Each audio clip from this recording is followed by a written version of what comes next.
General, we know today that when Putin was speaking, he referred to fighting for the people in the Donbass, which, I don't know, that strikes me as, it sounded like a couple months ago he was talking about taking all of Ukraine. Do you think he's kind of running to the eastern part of the state with his tail between his legs, saying, well, at least I'll get this out of it?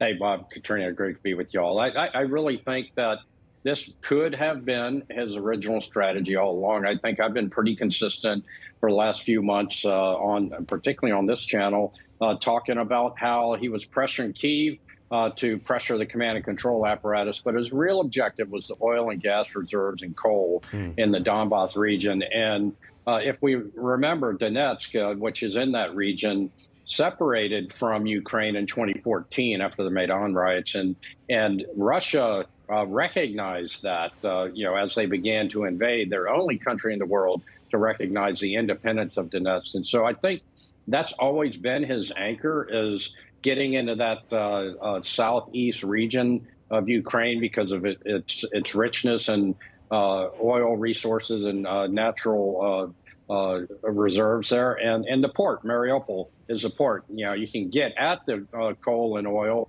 but you got to be able to move it too. And so I think that's really what he's focused on, and he's continuing to grind away at that. Also, one of Vladimir Putin's closest allies and the head of the Kremlin Space Agency now claiming Russia could destroy all NATO countries in a half hour. I think we all realize what the potential threat could be, but how likely is something like this on that scale to happen? Well, Katrina, the Putin has tried to portray himself as this unpredictable madman to keep the West off balance strategically, and I have to say it's been pretty effective.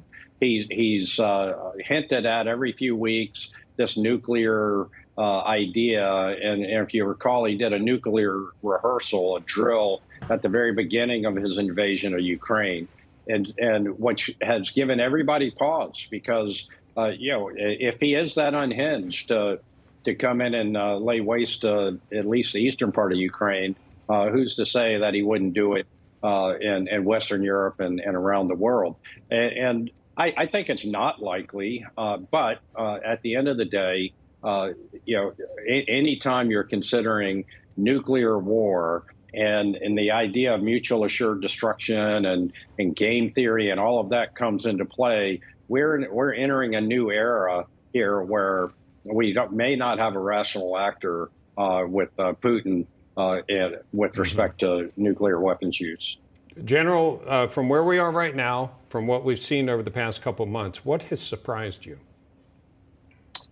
The thing that surprised me is the not incompetence, but poor performance of the Russian military and the fortitude of the Ukrainians. I commanded Ukrainians in combat in Kosovo. They're very passionate people. I think I've told you, Bob, I had a West Point classmate, Mark Pazlowski, who was of Ukrainian descent, leave Wall Street and go to Ukraine and fight, and was killed by Russian soldiers in 2014. And so I know they're passionate people. That the Ukrainian defense in Elan has not surprised me. Probably the biggest thing that surprised me is the Biden administration's lack of doing anything until very recently. They don't want to be last person at the party if Zelensky manages to pull this off. Everybody loves a winner. Zelensky's a winner. And so now they're starting to cozy up to him. Remember, they offered him a ride out of there at the very beginning. True. They offered to do Putin's job and decapitate the Ukrainian country and military. Thank God Zelensky said, I need ammo, not a ride.